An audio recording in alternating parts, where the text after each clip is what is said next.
Welcome to Primal TV. So today we're going to talk about jumping and the many benefits of jumping and different jumps that you can do. So as you saw just then, I did I guess you could call it a vertical jump, good for jumping up onto objects. There are many different jumping variations starting from beginner to advanced. So today I'm going to take you through some beginner jumps and teach you how to do it. So why would you need jumping in your everyday life?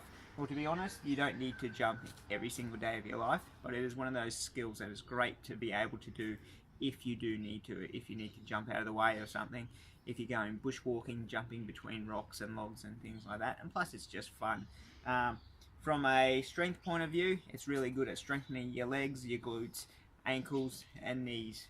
So it is a weight-bearing exercise, so putting that weight through the knees and ankles, and as I said, the glutes will strengthen it up, which may stop you getting things like osteoporosis and bone degeneration through lack of load going through them. So enough talk, let's get into the action. So first thing, again, as you can see, highly technical equipment that we use. I've got two chairs and a bit of rope between the two chairs. The reason I use the rope is because it's not tied on, so if I get lazy and I don't make the jump successful, the rope's just going to fall off and it's not going to trip me up and hurt me. The vertical jump is a great jump, so jumping onto things. So out here we haven't got anything to jump onto, so I'm just using a bit of string, emulating jumping onto something, but I'm actually jumping over it. But if you have a box or some stairs that you can practice jumping onto, even better. You can practice getting those feet high enough to avoid clipping them.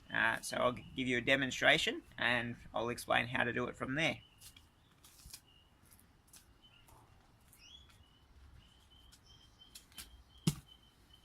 So simple. So what happened there? So the main, I guess, trick to jumping is not just using your legs for jumping, it's also using your arms.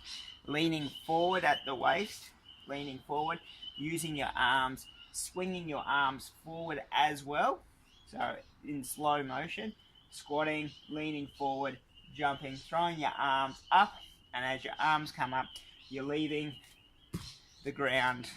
So that the reason you're using your arms is because it's generating more momentum to shift you forward. So I'll show you again. So depending on how high you're jumping is how far you need to lean forward. This is not high, so I don't need to get a massive lean. So arms, squatting, swinging arms, and jumping over. So that's the vertical jump, jumping over something. So the important thing to remember is it's not just the takeoff that you need to practice, you also need to practice your landing. The reason is because if you're not landing well, you're going to be causing all that stress through those joints, ankles, knees, and it's going to hurt after a while. So you need to practice soft landings, So I always say to people, think ninja. Pretend you're a ninja and you're trying to sneak up onto someone, so you're making really, really soft landings. You're not landing on your heels, but you're not landing right up on your toes. It's more of a mid-foot sort of landing, and as you're coming down, your feet are sort of catching mid-foot, and your heel is extending down, and it is slowly, just slightly touching the ground, as such. So you could spend a whole session just practicing different landings, and you'll find when you first start, you might be clumsy and lazy, and you'll hear thump, thump, thump. You need to break it down and go lower and just start with that landing. Get that landing happening well, because if you're not landing well, you're going to get injuries, which is not cool. So the next jump I'm going to take you through is called the broad jump. So it's jumping from point A to point B. Useful, again, if I was in a bushwalking situation or had to jump from one rock to another rock, things like that. So it's the same process as the vertical jump. Difference is, instead of jumping high, you're jumping long. So same deal, because I want to go further, I'm going to get quite a lean. Arms, using my arms again, so swinging my arms behind, going into a little bit of a squat, not too deep, depends on how far you're going.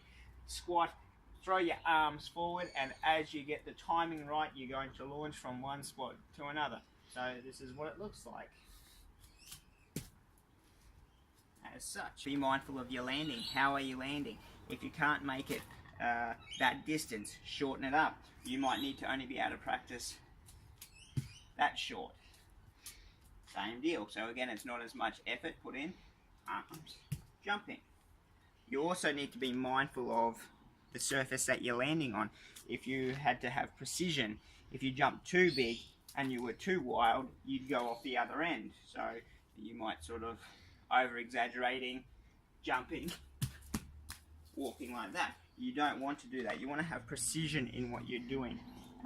So the best way to achieve your precision is not jumping in a straight line, but jumping in more of an arc. So starting here, jumping up higher and landing on top of your target as such. And that's how you achieve your precision. So your momentum is, instead of going forward, pulling you forward, your momentum is going up and down into the landing position.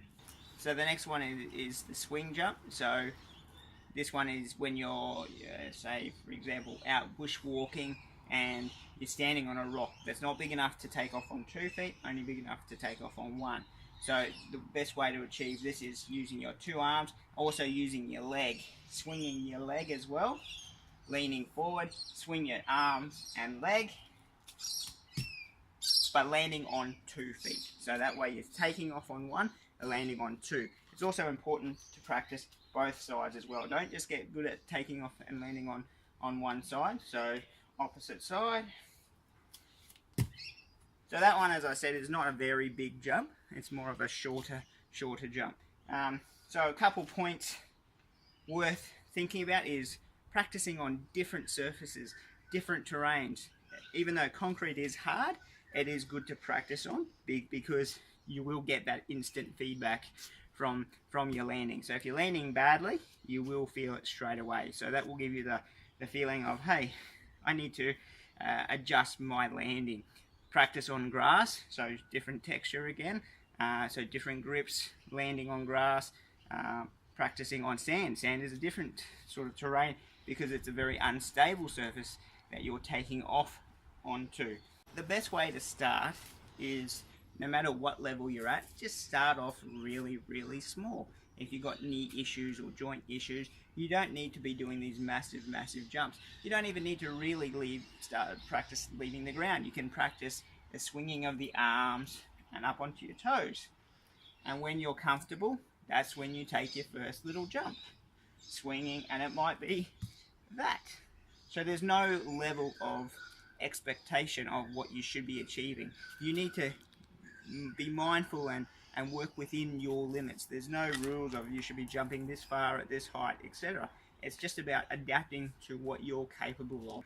So that's some basic jumping. So once you practice that jumping, I sort of start to play around with different jumping and just like mixing it up. So for example, I've got my tiled area here, so I might practice my forward jumping, sideways, diagonal backwards, forwards, swing, diagonal, and then I usually finish off with as bigger one as I can, mindful of my landing.